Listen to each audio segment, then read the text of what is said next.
आज हम बात करते हैं फॉरेस्ट इन इंडिया, भारत में वनों के बारे में। लिखेंगे फॉरेस्ट इन इंडिया, भारत में वन।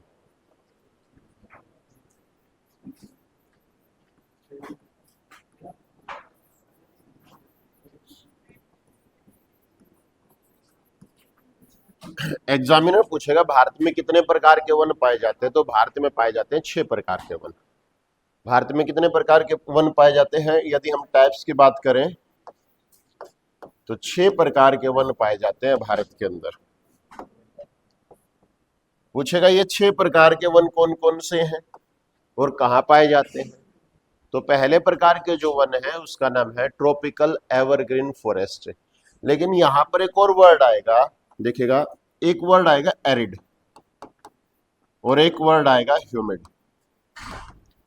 एक है आर्द्र और एक है शुष्क। इन दोनों वर्ड की आप तुलना कैसे करेंगे? एरिड कहां पर होगा और ह्यूमिड कहां पर होगा? तो आपने रेनफॉल को डिवाइड किया था 3 पार्ट्स में। रेनफॉल को कितने पार्ट्स में डिवाइड किया था? 3 में। एक था 0 से 100 सेंटीमीटर, एक था 100 से 200 सेंटीमीटर और एक था 200 से 300 सेंटीमीटर। अब इसी रेनफॉल को 2 हिस्सों में डिवाइड करना है, एक में ह्यूमिड में और एक में एरिड में। यदि 200 और 300 को आपको डिवाइड करना हो तो आप डिवाइड करेंगे 250 से लेकर के 300 और 200 से 250। इसमें से जो ज्यादा बारिश होगी वो ह्यूमिड होगा और जो कम बारिश होगी वो कैसा होगा? एरिड होगा, शुष्क होगा। यदि 100 से 200 वाले को डिवाइड करना हो तो कैसे डिवाइड करेंगे? एक 150 से 200 और एक 100 से 150। इसमें से जो ज्यादा होगा वो ज्यादा आपका ह्यूमिड होगा और जो कम होगा वो क्या होगा? एरिड हो जाएगा। तो ह्यूमिड आपका 150 से 200 और 100 से 150 क्या हो जाएगा? एरिड हो जाएगा। और ये 0 से 100 वाला जो है ये एरिड ही रहेगा, शुष्क ही रहेगा। क्या मेरी बात समझ में आई है? अब ये जो वर्ड है आपने पढ़ा ट्रॉपिकल फॉरेस्ट, एवरग्रीन पढ़ा था, मॉनसून में पढ़ा था, डेसिडियस पढ़ा था। अब ये दोनों जो वर्ड है ये एवरग्रीन के साथ में भी मिल सकता है और डेसिडियस के साथ में मिल सकता है। यदि एवरग्रीन के साथ में आपको ह्यूमिड मिलता है तो मतलब उसमें रेनफॉल कितनी हो रही है? 250 से 300। एवरग्रीन के साथ में एरिड मिलता है तो मतलब उसमें रेनफॉल कितनी होती है? 200 से 250। यदि मॉनसून या डेसिडियस के साथ में आपको ह्यूमिड मिलता है तो बारिश कितनी हो रही है? 150 से 200। और मॉनसून या डेसिडियस के साथ में एरिड मिलता है तो बारिश कितनी हो रही है? 100 से 150। क्या मेरी बात समझ में आई? ये वर्ड परेशान ना करे आपको, बस ये कहीं ना भी लिखे हो सकते हैं तो समझ जाना वो रेनफॉल का उसमें थोड़ा सा डिफरेंस मिलेगा। तो पहले जो फॉरेस्ट मिलेंगे आपको कौन से मिलेंगे? तो इंडिया के अंदर पहले जो फॉरेस्ट मिलते हैं इसको बोलते हैं ट्रॉपिकल एवरग्रीन ह्यूमिड फॉरेस्ट, मतलब उष्ण कटिबंधीय सदाबहार आर्द्र वन। उष्ण कटिबंधीय सदाबहार आर्द्र वन, उष्ण कटिबंधीय सदाबहार आर्द्र वन। ठीक है, उष्ण कटिबंधीय सदाबहार आर्द्र वन। विशेषता पूछे एग्जामिनर, क्या विशेषताएं हो सकती है इनकी? तो इनकी कैनोपी कैसी होगी? छोटी होगी या बड़ी होगी? कैनोपी बहुत बड़ी होगी। इनके अंदर लीफ, पत्ते कैसे होंगे? बड़े होंगे, छोटे मोटे होंगे और आकार में चौड़े होंगे। जैसे रबड़ का पौधा है आपका, वो इसी प्रकार का पाया जाएगा। एग्जामिनर पूछ लेता है रबड़ किस प्रकार का पौधा है? ट्रॉपिकल एवरग्रीन ह्यूमिड फॉरेस्ट है, केरल के अंदर ये ज्यादा पाया जाता है। रेनफॉल कम होगी, इसमें ज्यादा होगी, ज्यादा रेनफॉल वाले एरिया में मिलेगा। अब सिंपल सा एग्जामिनर यहां से क्वेश्चन ये पूछेगा कि भारत में इस प्रकार के जो वन है वो कहां पर पाए जाते हैं, एरिया कौन सा है भारत में जो यहाँ पर वन पाए जाते हैं। तो आपने जब मॉनसून पढ़ा तो मॉनसून के अंदर आपने रेनफॉल के बारे में जिक्र किया था। तो भारत में ऐसे एरिया ढूंढिएगा जहां पर रेनफॉल जो है वो 300 सेंटीमीटर के लगभग होती हो। तो जैसे ही मानसून आ रहा था, आता हुआ जो मानसून था वो सबसे पहले कहाँ पहुंचा था? अंडमान निकोबार में। यहाँ पर रेनफॉल कितनी हो रही थी? 300 सेंटीमीटर। तो पहला एरिया कौन सा हो गया इसमें? अंडमान एंड निकोबार। और आप जान लीजिएगा अंडमान निकोबार का जितना भी एरिया है, अंडमान निकोबार का जितना भी एरिया है उसमें जिस प्रकार के भी फॉरेस्ट पाए जाते हैं उसमें सबसे ज्यादा यही फॉरेस्ट पाए जाते हैं। एवरग्रीन फॉरेस्ट जो है, एवरग्रीन ह्यूमिड फॉरेस्ट जो है वो सबसे ज्यादा परसेंटेज भी अंडमान निकोबार के अंदर है। यदि फॉरेस्ट परसेंटेज पूछा जाए तो क्वेश्चन अलग है, वो मिजोरम के अंदर है, 84% है। लेकिन एवरग्रीन फॉरेस्ट पूछे जाए किसकी परसेंटेज सबसे ज्यादा कहां पर है, तो अंडमान निकोबार के अंदर 90% एवरग्रीन फॉरेस्ट यहां पर पाए जाते हैं, 90%।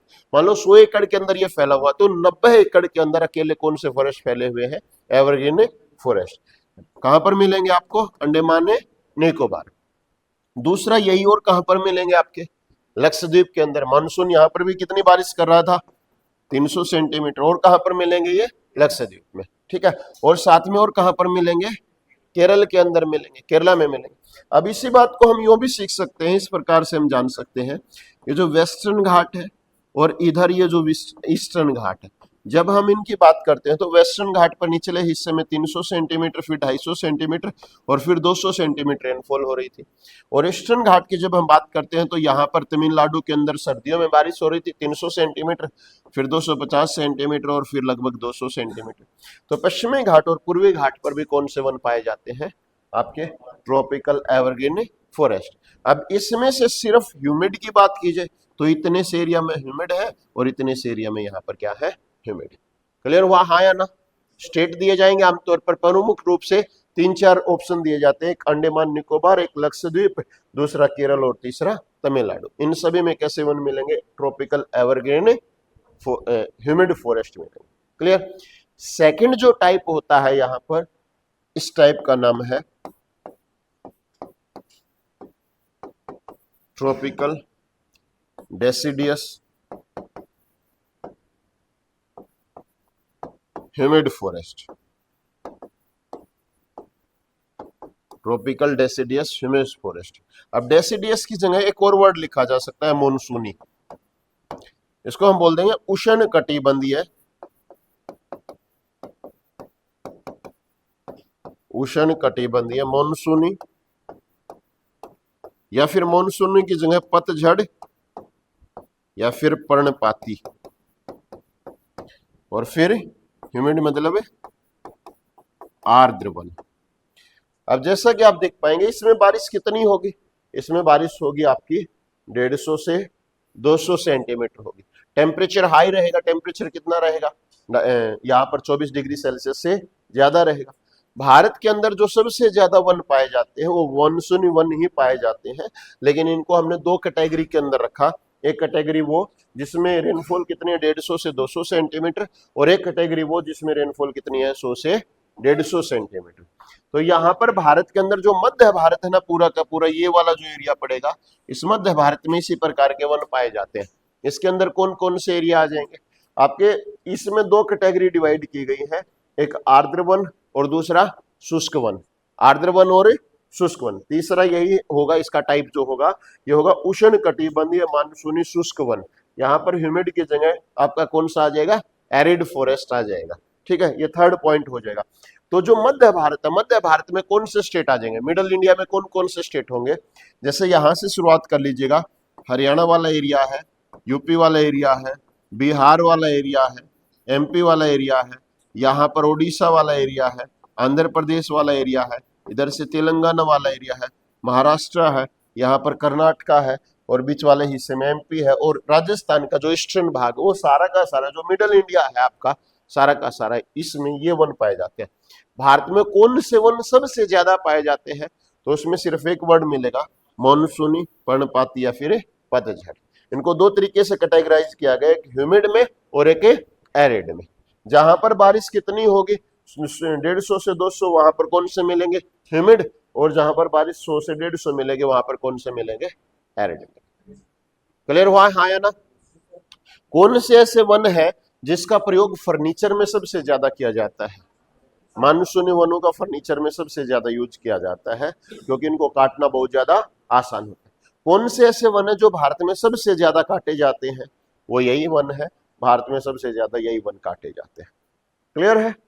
कितने टाइप हो गए, 3 हो गए, कितने टाइप हो गए, 3 हो गए। इसमें एक और वर्ड लिखेंगे ना, ह्यूमिड की जगह एरिड लिख देंगे तो थर्ड टाइप हो जाएगा। ह्यूमिड की जगह एरिड लिख देंगे, आर्द्र की जगह शुष्क लिख देंगे, बस वो थर्ड टाइप हो जाएगा।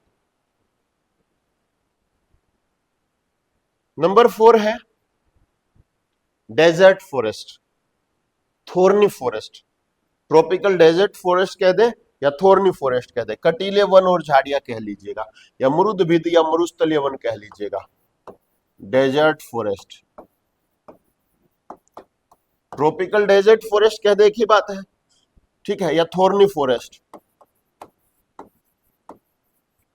कटीले वन व झाड़ी, कटीले वन व झाड़ी कह लीजिएगा, या फिर मरुस्थलीय वन कह लीजिएगा, मरुस्थलीय वन। अच्छा बताइएगा, इनके अंदर रेनफॉल कैसी मिलेगी, कम मिलेगी या ज्यादा मिलेगी? इनके अंदर रेनफॉल जो मिलेगी वो 100 सेंटीमीटर से क्या मिलेगी, कम मिलेगी। आमतौर पर डेजर्ट एरिया तो उसको कहा जाता है जहां पर रेनफॉल कितनी होती हो, 25 सेंटीमीटर से कम होती हो। 25 सेंटीमीटर से कम रेनफॉल होगी तो उसे डेजर्ट बोल देंगे, लेकिन उसमें उस डेजर्ट एरिया के अंदर कोई भी पौधा नहीं मिलेगा।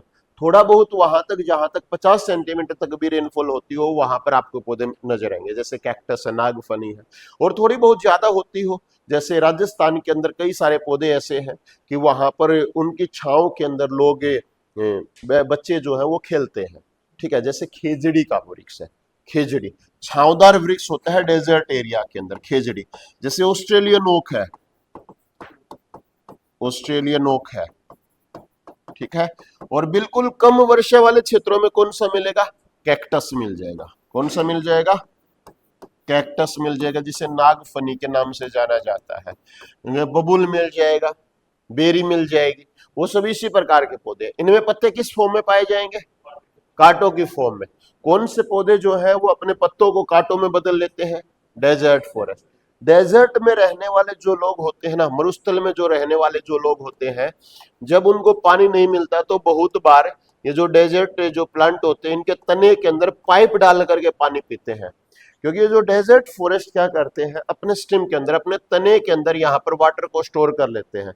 मरुस्थलीय पौधे पानी का संग्रहण कहाँ पर करते हैं, वाटर स्टोरेज कहां पर करते हैं, जल संग्रहण कहां पर करते हैं, स्टेम में करते हैं।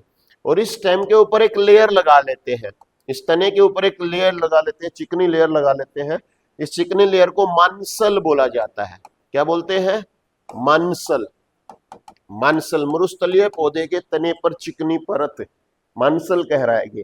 और जब भी सनलाइट इससे टकराएगी तो इससे टकराने के बाद में वापस रिफ्लेक्ट हो जाएगी, यहाँ पर क्या हो जाएगा, इसका स्टोर हो जाएगा। क्या स्टोर हो जाएगा, पानी स्टोर हो जाएगा। कई बार आपने मेंस वर्सेस वाइल्ड में जो बंदा आता है वो देखा होगा, डेजर्ट के अंदर यहाँ पर तो पानी की कमी है, इस प्रकार के पौधे को खाएंगे, इसमें से तो पानी निकल आएगा, ठीक है, या पानी मिल जाएगा, कुछ ना कुछ तो पानी मिला। तो डेजर्ट में पानी होता ही नहीं, पानी कहाँ से मिलेगा, इन पौधों के तनों के अंदर मिलेगा, थोड़ा बहुत पानी मिल जाता है क्योंकि वहां पर सूखापन हो जाता है। और आप जानते हो वर्ल्ड में जो सबसे सूखा जो मरुस्थल है वो चिली कंट्री के अंदर है, अटाकामा। अटाकामा साउथ अमेरिका के अंदर एंडीज माउंटेन के ऊपर वर्ल्ड में सबसे सूखा डेजर्ट पड़ता है, ठीक है, यहाँ पर इसका नाम है अटाकामा। क्या नाम है, अटाकामा। वर्ल्ड में सबसे सूखा मरुस्थल है ये अटाकामा। कलियावाड़ डेजर्ट फॉरेस्ट, हाँ या ना। इंडिया में कहां पर मिलेंगे, ऐसा एरिया कौन सा है जहां पर रेनफॉल बहुत कम हो रही है, इंडिया के अंदर? तो इंडिया के अंदर ये आमतौर पर मिलेंगे कहां पर है, राजस्थान वाले एरिया में, थार डेजर्ट में यहाँ पर मिलेंगे, राजस्थान वाले एरिया में, ठीक है। इससे अलावा ये तमिलनाडु में मिलते हैं, जहां पर पश्चिमी घाट और पूर्वी घाट दोनों आपस में मिल रहे हैं, वहां पर तमिलनाडु वाले रीजन के अंदर भी ये मिलेंगे, ठीक है। हरियाणा में भी है क्या कहीं पर, ये हरियाणा के दक्षिणी पश्चिमी भाग में जो राजस्थान से लगता हुआ एरिया, वहां पर भी इस प्रकार के डेजर्ट फॉरेस्ट मिलेंगे, ठीक है ना। और जो बीज है आपके, बीज के फैलने के आपने बहुत बार तरीके सुने होंगे, बीज कैसे फैलता है, क्योंकि पिछली क्लास में कुछ लोगों ने कहा था बबूल जो है, कीकर जो है, इस प्रकार के पौधों में आता है, किसी दूसरे में एग्जाम्पल दिया था। तो अब जानिएगा, जो बीज है एक जगह से दूसरी जगह पर फैलते हैं, वो हवा के द्वारा फैलते हैं, हवा के द्वारा फैल सकते हैं। हवा चली, यहाँ पर कुछ बीज पड़े हुए, उड़ करके एक जगह से दूसरी जगह पर आ गए। वो पानी के द्वारा फैल सकते हैं, बाढ़ आ गई कहीं पर तो बाढ़ के द्वारा आ सकते हैं। वो पशुओं के द्वारा फैल सकते हैं, मान लीजिएगा यहाँ से किसी पशु ने किसी पौधे को खाया, उसके बीज खा लिए हैं, और वो यदि कहीं पर गोबर करता है, मलमूत्र करता है, तो उसके मलमूत्र के माध्यम से दूसरी जगह पर वो फैल सकते हैं। ये तरीका हो सकता है। वो पशुओं के खुरों में आ सकते हैं, कुछ पशु ऐसे हैं जो एक जगह से दूसरी जगह पर चरने के लिए जाते हैं, तो जब वो चर रहे होते हैं तो उनके खुरों के बीच में जो स्पेस होता है वहां पर मिट्टी के साथ में बीज भर जाते हैं, और वो चलते हैं तो दूसरी जगह पर उनको छोड़ देते हैं। ऐसा आपने जाना होगा कुछ समय पहले ऑस्ट्रेलिया ने भी ऐसा किया था और चाइना ने भी ऐसा किया है और एक बार अमेरिका ने भी ऐसा किया था कि डेजर्ट एरिया को वनों में बदलने के लिए बहुत सारे खरगोश छोड़ दिए गए थे। डेजर्ट एरिया को अभी लगभग 2022-23 के लगभग क्या किया था, बहुत सारे खरगोश छोड़े गए थे। चाइना ने भी ऐसा किया। चाइना का बहुत बड़ा एरिया जो है वो डेजर्ट एरिया है। चाइना का जब वर्ल्ड के ऊपर मैप देखोगे, चाइना का जब मैप देखोगे तो कुछ इस तरीके का चाइना का मैप नजर आएगा आपको। यहाँ का एरिया जो है, ये जो है चाइना की 90% पॉपुलेशन इधर वाले एरिया में रहती है। इधर का जो एरिया मंचूरिया है, वास्तव में चाइना तो इतना सा ही था, इसके ऊपर भी धीरे धीरे जापान ने बहुत बड़े हिस्से पर कंट्रोल कर लिया था। बाद में चाइना ने इस मंचूरिया के ऊपर कंट्रोल कर लिया। इधर मंगोलिया का कुछ हिस्सा इसने कब्जा लिया, इधर से तिब्बत का एरिया इसने कुछ कब्जा लिया और अगला इधर का कुछ हिस्सा इसने कब्जा लिया था धीरे धीरे।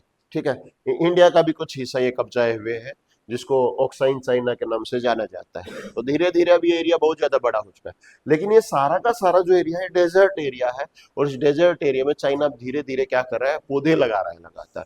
वो पौधे कैसे लगा रहा है, ये पौधे लगाने की या तो ऊपर से हवाई जहाज के द्वारा, हेलीकॉप्टर के द्वारा यहाँ पर बीज छिड़के जा रहे हैं ऊंचाई से, या फिर ये मेड बना रहा है, थैलियों के अंदर मिट्टी भर करके ऐसे छोड़ रहा है। कुछ समय बारिश होगी तो इसके अंदर कुछ बीज छोड़ दिए गए, दोबारा से अंकुरित हो जाएंगे। या डेजर्ट के अंदर खरगोश छोड़ दिए गए। खरगोश क्या करेंगे, मलमूत्र के माध्यम से इधर उधर बीज, इनके रिप्रोडक्शन खरगोश के अंदर ज्यादा जल्दी होता है, तो बीज इधर उधर फैला देंगे और ये एरिया क्या है, डेजर्ट से किस में बदल जाएगा, हरे भरे एरिया के अंदर बदल जाएगा। ठीक है, डेजर्ट एरिया कौन सा होगा, जहां पर रेनफॉल बहुत ही कम हो। समझ में आया ये सारी बात, चलेगा।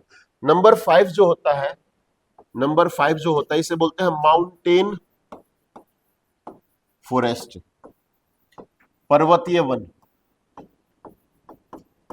पर्वतीय वन, माउंटेन फॉरेस्ट। और माउंटेन फॉरेस्ट को ये आप जानते हैं कई सारे और भी नामों से जाना जाता है। माउंटेन फॉरेस्ट को कोन फॉरेस्ट भी बोला जाता है। क्या बोलते हैं, कोन फॉरेस्ट, शंकुधारी वन, शंकुधारी कह लीजिएगा, या फिर कोणधारी वन के नाम से भी इसे जाना जाता है। कोणधारी वन कह लीजिएगा, शंकुधारी या कोणधारी वनों के नाम से इसे जानेंगे। और ऊंचाई के हिसाब से भी आप जानते हैं इसको पाइन या अल्पाइन के नाम से जानेंगे। ऊंचाई के हिसाब से इसको किस नाम से जानेंगे, पाइन वन, पाइन फॉरेस्ट, या फिर अल्पाइन फॉरेस्ट, अल्पाइन फॉरेस्ट के नाम से इसे जानेंगे, अल्पाइन वन के नाम से इसे जानेंगे।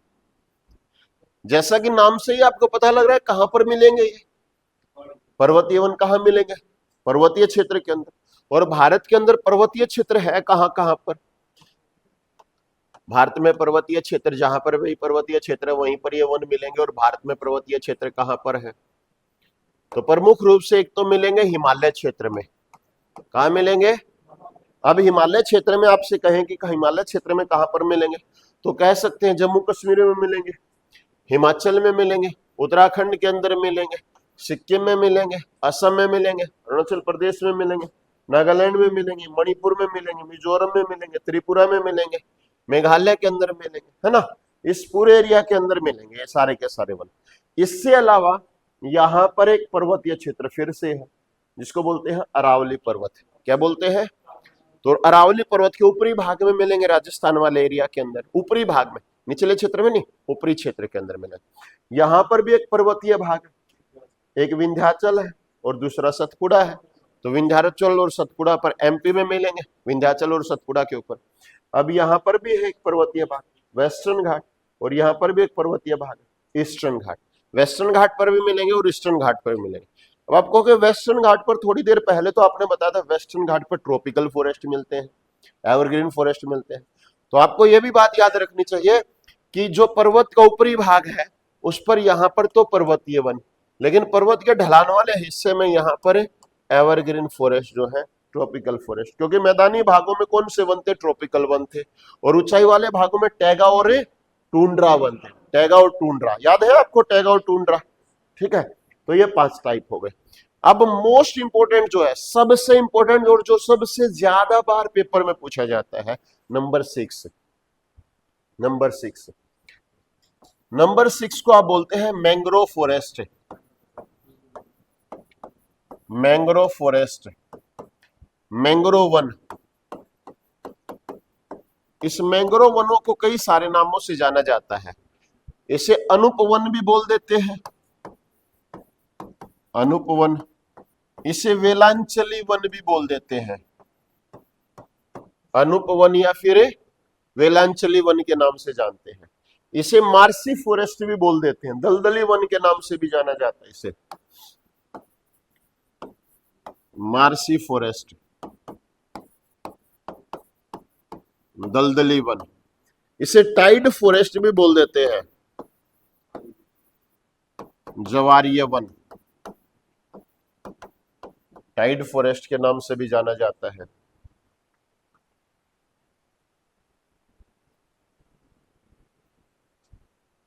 चलो ये सभी नाम है इसके, ठीक है। एग्जामिनर में पूछेगा ये जो फॉरेस्ट है ये कहां पाए जाते हैं, जैसा कि नाम से ही पता लग रहा है, ठीक है। इसे डेल्टाई फॉरेस्ट भी बोल देते हैं, डेल्टाई फॉरेस्ट, डेल्टाई वन। जैसा कि नाम से ही पता लगा, कहां मिलेंगे ये, डेल्टाई रीजन में, दलदली भाग के अंदर। और भारत के अंदर प्रमुख रूप से जो दलदली भाग वो प्रमुख रूप से दो है। एक तो है पश्चिम बंगाल में सुंदरवन डेल्टा, पहला वेस्ट बंगाल में कौन सा है, सुंदरवन डेल्टा, और ये यहीं पर सबसे ज्यादा पाए जाते हैं। मैंग्रोव फॉरेस्ट सबसे ज्यादा कहां पाए जाते हैं, सुंदरवन डेल्टा, वेस्ट बंगाल के अंदर। दूसरा यहां पर एक दलदली हिस्सा है गुजरात के अंदर, इसको बोलते हैं रण ऑफ कच्छ, कच्छ का रण, कच्छ का रण, यहां पर ये ज्यादा पाए जाते हैं। क्वेश्चन ये आता है मैंग्रोव फॉरेस्ट कहां मिलेंगे, तो आंसर दे देंगे सुंदरवन डेल्टा में, ज्यादातर ऑप्शन यही मिल जाता है। और सुंदरवन डेल्टा ऑप्शन में ना मिले तो क्या आंसर दे देंगे, कच्छ का रण। सबसे ज्यादा सुंदरवन डेल्टा में पाए जाते हैं। और इसमें गैस पाई जाती है, जो दलदली भाग होते हैं वहां पर एक गैस पाई जाती है, कौन सी गैस है, CH4, मीथेन गैस मिलती है। कौन सी गैस मिलती है, मीथेन, CH4। और यही मीथेन गैस आप जानते हैं धान के खेत में, गाय या भैंस की जुगाली के अंदर, चिंग ऑफ काउ एंड बेफेलो, ठीक है, जहां पर भी गोबर गैस होगी उसके अंदर भी यही गैस मिलेगी, ये सारी यही पाई जाती है। Second last bench, second last, आप भाई white shirt, second last bench, हाँ हाँ हाँ हाँ खड़े हो। मीथेन गैस कहाँ कहाँ पाई जाती है,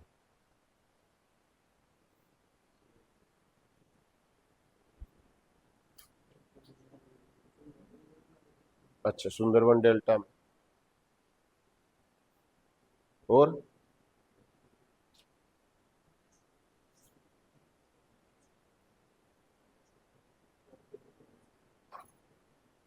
चलो तुम बताओ, last bench second, last bench second, हाँ बताओ जो बता रहे थे, सुंदरवन डेल्टा, और जितना हम जानते थे उतना हमने बता दिया, ऐसा ही है। चलो अब सब बताओ, मैंग्रोव फॉरेस्ट में, सुंदरवन डेल्टा में, दलदली भागों में, गोबर गैस में, धान के खेत में, वोल्केनो से, ज्वालामुखी से, यही तो मिलेगी, यही गैस। बैठ जाइएगा, हाँ यहीं पर ध्यान रखिएगा। क्लियर है ये सब बातें, चलो आगे बढ़ते हैं। अब बात करते हैं फॉरेस्ट रिपोर्ट के बारे में, वन रिपोर्ट। बताइएगा पहली भारतीय वन रिपोर्ट कब आई थी, सबसे पहले जो वन रिपोर्ट आई थी वो कब आई थी,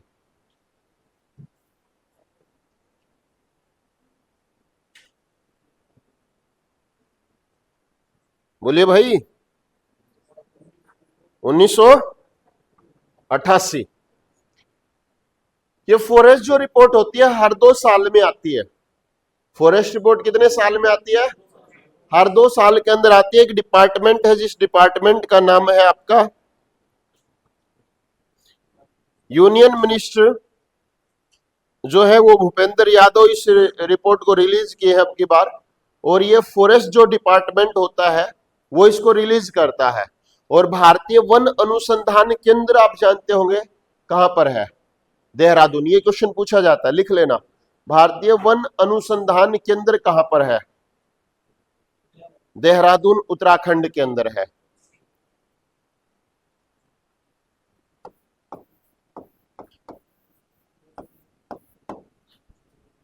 इस रिपोर्ट को ISFR के नाम से जाना जाता है। फॉरेस्ट डिपार्टमेंट जो है, इंडियन फॉरेस्ट डिपार्टमेंट जो है, ये इस रिपोर्ट को जारी करता है देहरादून उत्तराखंड से, और इस रिपोर्ट को जाना जाता है किस नाम से, ISFR, Indian state forest report, भारतीय राज्य वन रिपोर्ट। भारतीय राज्य वन रिपोर्ट कितने सालों में आती है, 2 सालों में। पिछली जो रिपोर्ट थी वो जारी हुई थी 2023 की, पिछली रिपोर्ट जो थी वो जारी कब की हुई थी, 2023 की, और ये रिपोर्ट जारी की जाती है फरवरी के महीने में। कौन से महीने में, फरवरी के महीने में। और जो 2023 के अंदर जो रिपोर्ट जारी की गई थी वो 18वीं रिपोर्ट जारी की गई थी। इसको याद रखना, कौन सी रिपोर्ट थी, 18वीं रिपोर्ट जारी की गई थी। अगली रिपोर्ट 2025 में आनी थी, अगली रिपोर्ट कब आनी थी, 2025 में, लेकिन संपूर्ण रूप से इसके आंकड़े जारी नहीं हो पाए अभी तक। तो इसी कारण से हमें कौन सी रिपोर्ट पढ़नी पड़ेगी, 2023 की। 2023 की कौन सी रिपोर्ट थी, 18वीं वन रिपोर्ट थी। अब जब कोई भी वन रिपोर्ट आप पढ़ रहे होते हैं तो एग्जामिनर 3 चीजों के बारे में पूछता है। पहला क्वेश्चन पूछता है फॉरेस्ट के एरिया, फॉरेस्ट के बारे में। दूसरा क्वेश्चन पूछता है ट्रीज के बारे में। तीसरा क्वेश्चन पूछता है फॉरेस्ट प्लस ट्रीज दोनों के बारे में। एक तो वन के बारे में, एक वृक्ष के बारे में, और एक दोनों मिला करके कितने एरिया के अंदर है। संख्या नहीं पूछी जाती, इसमें एरिया पूछा जाता है। तो जो 18वीं वन रिपोर्ट आई भारत की 2023 की, इस वन रिपोर्ट के अनुसार एग्जामिनर पूछेगा भारत के अंदर कितने एरिया के अंदर कितने वन है, कितने नहीं है। तो लिखेंगे 2018 की वन रिपोर्ट, सॉरी 2023 की वन रिपोर्ट। 2023 की जो वन रिपोर्ट है उसके अंदर भारत के अंदर जो वन है सिर्फ वो 7,15,343 वर्ग किलोमीटर में है, 7,15,343 वर्ग किलोमीटर के अंदर है। इसके बाद में जो ट्रीज है, सिर्फ जो ट्रीज है ये 1,12,014 वर्ग किलोमीटर में है, 1,12,014 वर्ग किलोमीटर में है। ये हो गए वन, और ये हो गए वृक्ष, और ये हो गया वना वृक्षावरण क्षेत्र। अब एग्जामिनर पूछेगा दोनों को मिला दिया जाए तो कितना आ जाएगा, तो दोनों को मिलाने पर आएगा 8,27,357, 8,27,357। इतने एरिया के अंदर पूरे भारत के अंदर वन है। भारत का क्षेत्रफल है 32,87,263 वर्ग किलोमीटर, उसमें से इतने एरिया के अंदर 8,27,357 वर्ग किलोमीटर के अंदर क्या है, भारत के अंदर वन है। एग्जामिनर पूछेगा कि कौन कितने प्रतिशत में है। सिर्फ फॉरेस्ट पूछे जाए तो भारत के अंदर फॉरेस्ट जो परसेंटेज है वो 21.76% है, 21.76% एरिया के अंदर भारत के अंदर वन है। यदि ये पूछे वृक्ष कितने एरिया में है तो भारत के अंदर वृक्ष है 3.41% एरिया के अंदर, 3.41% एरिया के अंदर। टोटल पूछे वन और वृक्ष टोटल मिलाकर कितने हैं तो ये है 25.17%। और पिछली रिपोर्ट के अनुसार इन सभी के अंदर वृद्धि हुई है।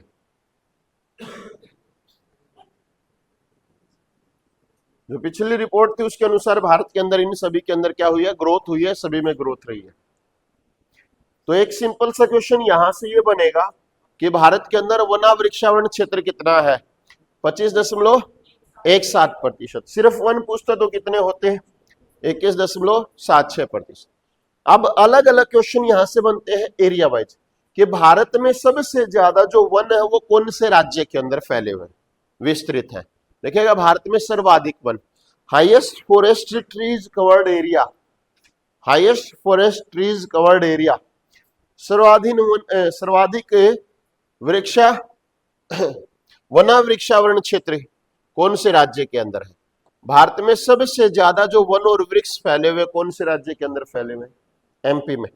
एमपी में लगभग 77,500 वर्ग किलोमीटर के अंदर वन और वृक्ष दोनों फैले हुए हैं। 77 अप्रोक्स से याद रखिएगा, 77,500 इतने एरिया के अंदर यहाँ पर वन और वृक्ष फैले हुए हैं। इसके साथ में कुछ और राज्य हैं, जैसे छत्तीसगढ़ राज्य इसी के साथ में लगता हुआ है। छत्तीसगढ़ में बहुत ज्यादा वन है आपके, ठीक है ना। लेकिन यदि यहीं पर यह पूछे कि प्रतिशतता में सबसे ज्यादा कहां पर है, प्रतिशतता में सबसे ज्यादा कहां पर वन है, तो मिजोरम में सबसे ज्यादा वन है प्रतिशतता के अंदर 85%।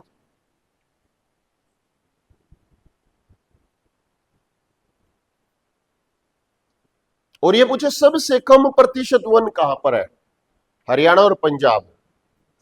हरियाणा और पंजाब ऐसे राज्य हैं जहां पर सबसे कम वन एरिया और वन प्रतिशत दोनों ही सबसे कम मिलेंगे, वन क्षेत्र भी और वन प्रतिशत भी, वनावृक्षावरण कह लो या वन कह लो, ये दोनों ही सबसे कम है। अब इसमें से एक क्वेश्चन एग्जामिनर बार बार पूछता है कि शेड्यूल्ड ट्राइब्स जो है, अनुसूचित जनजाति जो है, शेड्यूल्ड ट्राइब्स जो है वो भारत में सबसे कम प्रतिशत में कहां पर पाई जाती है? अनुसूचित जनजाति के जो लोग हैं वो सबसे ज्यादा जंगलों के अंदर रहते हैं, और वो सबसे कम जो है वो भारत और हरियाणा के अंदर, पंजाब और हरियाणा में पाया जाता है। पूरे भारत में हरियाणा और पंजाब में सबसे कम scheduled tribes, lowest scheduled tribe percentage, lowest scheduled tribe percentage कहां पर होगी? हरियाणा और पंजाब के अंदर हो जाएगा। क्या वन समझ में आया, हाँ या ना? वनों के अंदर जब तक जंगली जीव नहीं रहेंगे उसको सिर्फ वनस्पति बोला जाएगा। क्या बोला जाएगा? वनस्पति बोलेंगे। और उसको बचाने के लिए कई सारे रूल लेकर के हम आए हैं, उस वनस्पति को बचाने के लिए कई सारे आपके रूल आए हैं जो बायोडाइवर्सिटी से संबंधित है, और ये रूल आपके पेपर में पूछे जाते हैं। लिखेगा, पहला रूल लिखेंगे, एग्जाम में पूछेगा कौन सा रूल कब आया था, तो पहले लिखेंगे वन्य संरक्षण अधिनियम, इंपॉर्टेंट है, लिखेंगे वन्य जीव संरक्षण अधिनियम, wild life protection act, wild life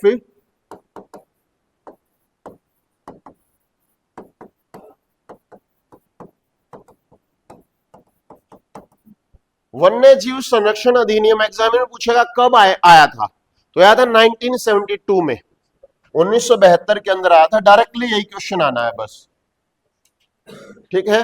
वन्य जीव संरक्षण अधिनियम कब आया था? 1972 में, ठीक है। पता लगा जंगलों में जाकर के आप शिकार कर रहे हैं, किसी पशु को मार दिया, किसी पशु को मार दिया तो जेल हो जाएगी, वैसे अधिनियम के तहत हो जाएगी, वाइल्ड लाइफ एक्ट 1972 के तहत, ठीक है। हरियाणा में पता लगा गाय को मारा जा रहा है, कितने साल की कैद हो जाएगी हरियाणा के अंदर? 10 साल की, जुर्माना भी लग सकता है, 3 से 10 साल की कैद हो जाएगी, ठीक है। वो गाय के ऊपर है, यहां पर वन्य जीवों के ऊपर है। हाँ, सलमान खान का किसी ने एग्जाम्पल बोला था, ठीक है, उसी के तहत। दूसरा ऑप्शन है आपका जल प्रदूषण निवारण नियंत्रण अधिनियम, water act,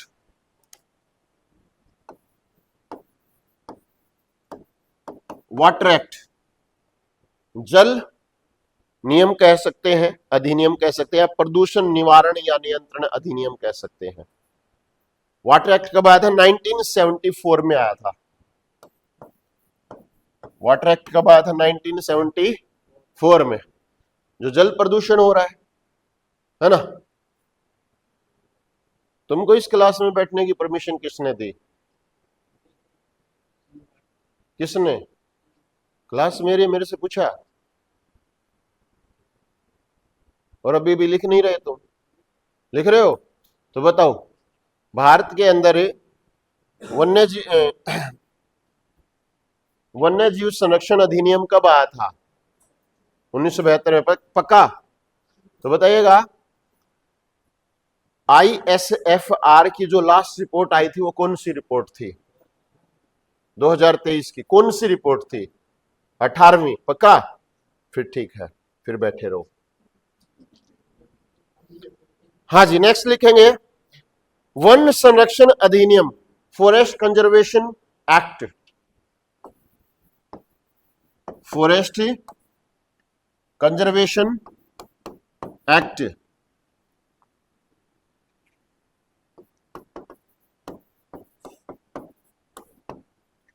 forest conservation act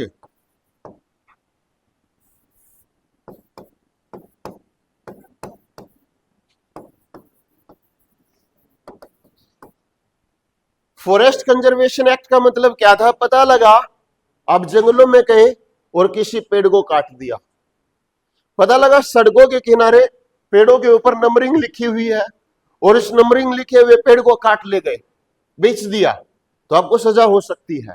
वो किसके तहत हो सकती है? फॉरेस्ट कंजर्वेशन एक्ट के तहत हो सकती है, वन संरक्षण अधिनियम के तहत हो सकती है।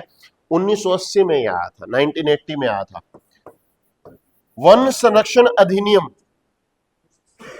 Forest conservation act, wild life protection act, वन्य जीव संरक्षण अधिनियम और वन संरक्षण अधिनियम 1980। उसके बाद में आता है वायु अधिनियम, एयर एक्ट, एयर एक्ट। धीरे धीरे अब तो ये पूरे इंडिया में लागू हो रहा है ना। पता लगा सैटेलाइट के थ्रू पराली जलती हुई देख ली, जुर्माना लगा दिया गया। कौन से एक्ट के तहत? एयर एक्ट के तहत, वायु अधिनियम के तहत, वायु संरक्षण अधिनियम के तहत 1981 में आया था। ये कब आया था? 1981 में, 1981 के अंदर ये आया था। नेक्स्ट है इन्वायरमेंट प्रोटेक्शन एक्ट, पर्यावरण संरक्षण अधिनियम,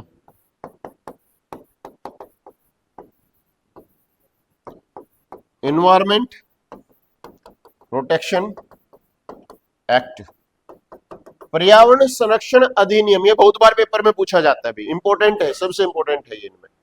1986 में आया था, 1986 में आया था पर्यावरण संरक्षण अधिनियम। पर्यावरण को बचा करके रखना, आसपास की जो चीजें हैं उनको नुकसान नहीं पहुंचाना है। पर्यावरण संरक्षण अधिनियम कब आया था? 1986 के अंदर आया था। उसके बाद में है बायोलॉजिकल डाइवर्सिटी एक्ट, जैव विविधता अधिनियम, बायोलॉजिकल डाइवर्सिटी एक्ट।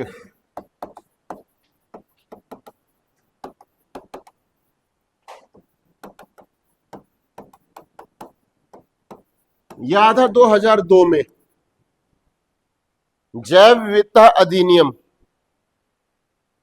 जो जैव विविधता से संबंधित जो संसाधन है उनको कोई नुकसान ना पहुंचे, इसलिए आया था। कब आया था? 2002 के अंदर ये आया था। ये सारे के सारे अधिनियम पेपर में पूछ लिए जाते हैं। इनमें से सबसे ज्यादा पूछा जाता है पर्यावरण संरक्षण अधिनियम और दूसरा पूछा जाता है वन्य जीव संरक्षण अधिनियम। आमतौर पर रेलवे के एग्जाम में बहुत बार देखे गए क्वेश्चन, देख लेना, आपके पेपर में आए तो देख लीजिएगा। हो जाएगा यहां तक? चलो, हो जाएगा तो बड़ी अच्छी बात है। अब हमारा जितना भी फॉरेस्ट एरिया है इंडिया के अंदर, जितना भी फॉरेस्ट एरिया, क्या वो सिर्फ फॉरेस्ट एरिया के रूप में ही कंजर्व किया गया है, संरक्षित किया गया है? उसके अंदर बहुत सारे जीव जंतु भी रहते हैं, तो उसका बहुत सारा हिस्सा ऐसा है। 8 लाख, कितना एरिया था टोटल हमारा फॉरेस्ट एरिया के अंदर? 8,27,357 वर्ग किलोमीटर के अंदर से कुछ एरिया ऐसा है जो प्रोटेक्ट किया गया है, चाहे वो नेशनल पार्क के रूप में, चाहे वो कम्युनिटी एरिया के रूप में, चाहे वो बायोडाइवर्सिटी के रूप में, चाहे वो विरासत धरोहर के रूप में। तो बहुत बड़ा एरिया, लगभग इंडिया का 5% एरिया ऐसा है जो इस तरीके से प्रोटेक्ट किया गया है, जिसमें इंडिया के अंदर बहुत सारे नेशनल पार्क है। तो यहां पर अगला टॉपिक हमारा रहेगा नेशनल पार्क के रूप में, लिखिएगा national park in India, Bharat के अंदर राष्ट्रीय उद्यान।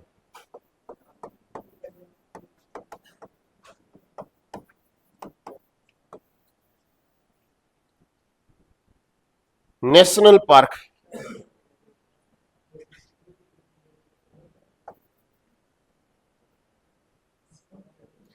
नेशनल पार्क, देखो नेशनल पार्क की जब हम बात करें तो सिंपल सा क्वेश्चन पूछेगा राष्ट्रीय उद्यान के बारे में एग्जाम में कि नेशनल पार्क होते क्या, राष्ट्रीय उद्यान होते क्या है।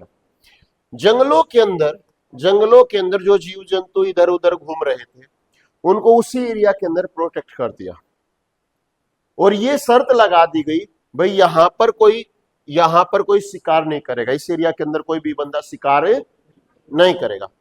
दूसरा यहां पर पशुचारण भी नहीं होगा, दूसरा यहां पर भी पशुचारण भी नहीं होगा। तीसरा यहां पर आप लकड़ियां काट भी नहीं सकते, लकड़ियां वगैरह भी नहीं काट सकते। उस एरिया को नाम दे दिया गया नेशनल पार्क। एग्जाम में पूछेगा इंडिया में कितने नेशनल पार्क है, टोटल इंडिया के अंदर कितने नेशनल पार्क है। तो पिछले कुछ दिनों में इंडिया के अंदर 106 नेशनल पार्क थे और एक घोषणा होने के बाद में इंडिया में कितने नेशनल पार्क हो गए, 107। इसी प्रकार से कुछ अभ्यारण्य भी होते हैं। अभी कल परसों अभी हरियाणा के अंदर ना, जैसे एस्टेट के पेपर हुए और एक शायद HPSC का भी पेपर हुआ था, तो उसमें कई सारे क्वेश्चन पूछे गए। एक क्वेश्चन आया हरियाणा के संदर्भ में, क्वेश्चन आया हरियाणा का सबसे बड़ा जो जीव अभ्यारण्य है, वाइल्ड लाइफ सेंचुरी है, वो कौन सा है। अबूशहर। कौन सा है, अबूशहर। कहां पर है अबूशहर, सिरसा के अंदर। अबूशहर था, कलेसर था, छिलछिला था, ऐसे ऑप्शन दे दिया, वीर शिकारगढ़ था, ये सारे ऑप्शन दे दिए गए। तो अबूशहर हरियाणा का सबसे बड़ा अभ्यारण्य था। ऐसे नेशनल पार्क पूछ लेता तो हरियाणा में 2 ही नेशनल पार्क आप जानते होंगे कौन कौन से, एक कलेसर नेशनल पार्क और दूसरा सुल्तानपुर नेशनल। और हरियाणा का बड़ा नेशनल पार्क कौन सा है, सुल्तानपुर। और छोटा कौन सा है, कलेसर। ऐसे पूरे इंडिया के अंदर कितने नेशनल पार्क है, 106। घोषणा होने के बाद में, बनाया नहीं गया, घोषणा की गई, घोषणा होने के बाद में कितने हैं, 107। 107वां जो नेशनल पार्क है ये उड़ीसा के अंदर जो सिमलीपाल है, उड़ीसा में कौन सा, सिमलीपाल को घोषणा किया गया था 107वें नेशनल पार्क के रूप में। ठीक है, चलो तो ये जो नेशनल पार्क है इनमें से जो प्रमुख नेशनल पार्क है उनके बारे में हम जानते हैं, बड़ा कौन सा है, छोटा कौन सा, उनके बारे में हम जानते हैं। फिर इनकी सभी की एक लिस्ट बनाएंगे। एग्जामिनर क्वेश्चन पूछ लेगा सिंपल सा कि पूरे भारत का पहला नेशनल पार्क कौन सा था, पूरे इंडिया का पहला नेशनल पार्क कौन सा था।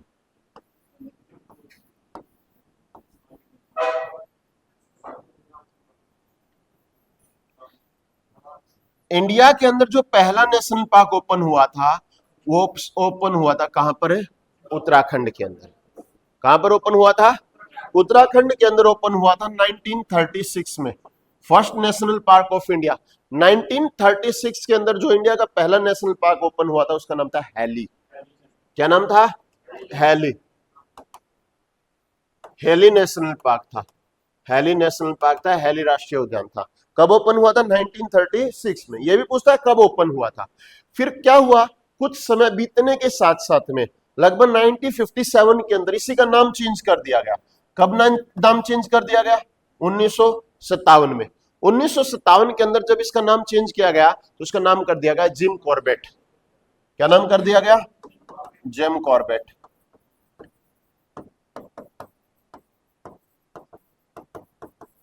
फिर क्या हुआ, समय बीतने के साथ साथ में 2021 तक आते आते फिर से इसका नाम चेंज कर दिया गया और इसका नाम चेंज करके क्या कर दिया गया, रामगंगा नेशनल पार्क कर दिया गया। इसका नाम कर दिया गया रामगंगा। तो एग्जाम में पूछेगा इंडिया का पहला नेशनल पार्क कौन सा था, हैली। कौन सा था, हैली। कई बार ऐसा होता है हैली ऑप्शन में नहीं मिलता है, यदि हैली ऑप्शन में नहीं मिलता तो फिर जिम कॉर्बेट मिलेगा। और कई बार तो जिम नहीं लिखा जाता, सिर्फ कॉर्बेट लिख दिया जाता है। कई बार तो सिर्फ इतना लिखते हैं कॉर्बेट नेशनल पार्क। यदि ये भी ऑप्शन में नहीं मिलता तो फिर कौन सा हो जाएगा, रामगंगा। अब ये पूछ सकता है रामगंगा नेशनल पार्क कहां पर है, उत्तराखंड में, उत्तराखंड में है। ये पूछ सकता है इसका नाम कब कब चेंज किया गया, क्योंकि इंपोर्टेंट के अंदर है। क्लियर हुआ, हाँ या ना। अब क्वेश्चन पूछेगा इंडिया का सबसे बड़ा नेशनल पार्क कौन सा है, largest national park of India. Bharat का सबसे बड़ा राष्ट्रीय उद्यान कौन सा है, तो जान लेते हैं इंडिया का सबसे बड़ा नेशनल पार्क कौन सा है। तो इंडिया का जो सबसे बड़ा नेशनल पार्क है आपका, ये लद्दाख के अंदर पड़ेगा। और लद्दाख में जो नेशनल पार्क है इसका नाम है हैमिस। इंडिया का सबसे बड़ा नेशनल पार्क कौन सा है, हैमिस नेशनल पार्क है। और हैमिस नेशनल पार्क है कहां पर, लद्दाख के अंदर। हैमिस राष्ट्रीय उद्यान है लद्दाख के अंदर। ये सफेद चीते के लिए, व्हाइट टाइगर, सफेद भालू के लिए, व्हाइट बियर, इसके लिए बहुत ज्यादा प्रसिद्ध है, सफेद चीते के लिए, सफेद भालू के लिए। व्हाइट टाइगर कहां पर मिलेंगे? हिम तेंदुए के लिए, हिम तेंदुआ जो बर्फ के अंदर मिलेगा, ठीक है, इसको बोलेंगे snow leopard, snow leopard, him तेंदुआ कहां पर मिलेगा? इस एरिया के अंदर मिलेगा, ठीक है ना, snow leopard. Hemis national park के अंदर। इंडिया का सबसे बड़ा नेशनल पार्क कौन सा है? हेमिस। यदि ये पूछे कि इंडिया का ऐसा नेशनल पार्क कौन सा है जो हाईली एल्टीट्यूड पर है, सबसे अधिक ऊंचाई पर हो, हाई एल्टीट्यूड पर हो, तो वो भी यही है, सबसे अधिक ऊंचाई पर भी स्थित है ये। लार्जेस्ट तो हो ही गया एरिया वाइज, और high, it is located at high altitude, ठीक है, सर्वाधिक ऊंचाई पर स्थित है ये। अभी बात आती है कि सबसे छोटा कौन सा है, सबसे छोटा नेशनल पार्क कौन सा है?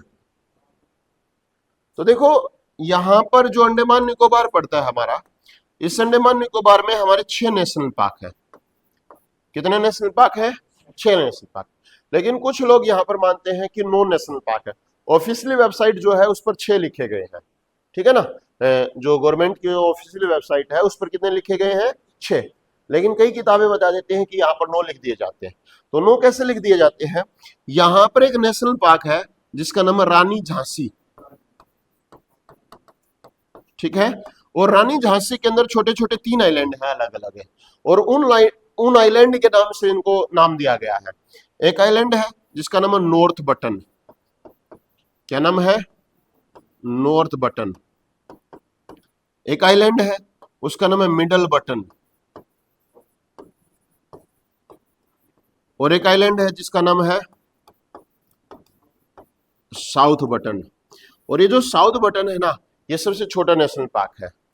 यदि ऑप्शन में साउथ बटन लगा रखा हो, दे रखा हो, तो आंसर देंगे साउथ बटन। हाँ, असल में रानी झांसी ही नेशनल पार्क है, उसके अंदर 3 आइलैंड है, उन तीनों आइलैंड को मिलाकर के रानी झांसी बोला जाता है, ठीक है ना। यहां पर कई किताबें क्या करती है, रानी झांसी को अलग बता देते हैं, इन तीनों को अलग बता देते हैं। रानी झांसी कहां पर है? ये अंडमान निकोबार में। इसी के अंदर 3 आइलैंड हैं, उन तीनों आइलैंड को, एक को नॉर्थ बटन, एक को मिडिल बटन और एक को साउथ बटन के नाम से जाना जाता है। और इन तीनों में छोटा कौन सा है? South button. उस हिसाब से बोल दिया जाता है कि जो साउथ बटन है इंडिया का सबसे छोटा नेशनल पार्क है, लेकिन वो तो हिस्सा किसका है? रानी झांसी का है, ठीक है ना। चलो ऑप्शन में मिल जाए तो आंसर क्या लगा देंगे? South button. लेकिन कई बार ऐसा हो कि वो ऑप्शन में डाला ही ना जाए, तो फिर एमपी की तरफ चलते हैं। एमपी में सबसे ज्यादा नेशनल पार्क है, और यहां पर एक नेशनल पार्क है जिसका नाम है फोसियल, जीवाश्म, फोसियल जीवाश्म national park, fossil national park. Exam में पूछेगा फोसियल नेशनल पार्क कहां पर है? एमपी के अंदर है। और यदि ये ऑप्शन में नहीं मिलते तो फिर इसका नाम छोटे में आ जाता है, फोसियल नेशनल पार्क का। यह भी नहीं मिलता है तो फिर इसी में कौन नेशनल पार्क है जिसका नाम है डायनासोर फोसियल, डायनासोर फोसियल। जैसे जो साउथ बटन है इसका एरिया मात्र मान करके चलिएगा 0.03 किलोमीटर स्क्वायर, और इसका एरिया मान करके चलिएगा 0.3 किलोमीटर स्क्वायर, बस इतना सा फर्क है, ज्यादा फर्क नहीं है। क्लियर? ये भी नहीं मिलता है तो फिर क्या मानेंगे? डायनासोर फोसियल। ये भी एमपी में। अब एग्जामिनर क्वेश्चन पूछेगा कि सबसे ज्यादा नेशनल पार्क कौन से स्टेट में है? एमपी में। लिखेगा हाईएस्ट नेशनल पार्क स्टेट है, सबसे ज्यादा जो नेशनल पार्क है वो एमपी में। 11 नेशनल पार्क है एमपी के अंदर, 11। और एमपी का एक नेशनल पार्क है जिसका नाम है कुनो, पिछले कुछ दिनों में बहुत ज्यादा चर्चा में रहा था कुनो नेशनल पार्क, याद है आपको? चीते कहां से लेके आए थे? नहीं, बोत्सवाना तो से तो नहीं, नाइजीरिया से ना, नामीबिया से, नामीबिया से, नामीबिया से यहां से चीते लेकर के आए थे। एक चीता गायब हो गया, अच्छा एक चीता यहां है, ठीक है, कोई बात नहीं। तो कहां से लेके आए थे कुनो नेशनल पार्क में चीते? नामीबिया से लेकर के आए थे, अफ्रीका के अंदर पड़ता है। या अफ्रीका कॉन्टिनेंट जब आप देखेंगे ना यहाँ पर, तो आपने बोला बोत्सवाना, बोत्सवाना यहाँ पर पड़ता है, और बोत्सवाना के अंदर कालाहारी डेजर्ट है और बुशमैन यहाँ पर जनजाति पाई जाती है। आपने बोला नामीबिया, नामीबिया इधर पड़ेगा यहाँ पर, तो इस एरिया से लेकर के आए थे, नामीबिया से। क्लियर? हाँ जी। अगर ये पूछे इंडिया का ऐसा कौन सा स्टेट है जिसमें कोई नेशनल पार्क नहीं है, इंडिया का ऐसा कोई स्टेट जिसमें कोई नेशनल पार्क नहीं है, no any national park? Punjab. Punjab में कोई भी नेशनल पार्क नहीं है भाई। इंडिया का ऐसा स्टेट जिसमें कोई भी नेशनल पार्क नहीं है, कौन सा होगा? पंजाब। पंजाब में कोई भी नेशनल पार्क नहीं है।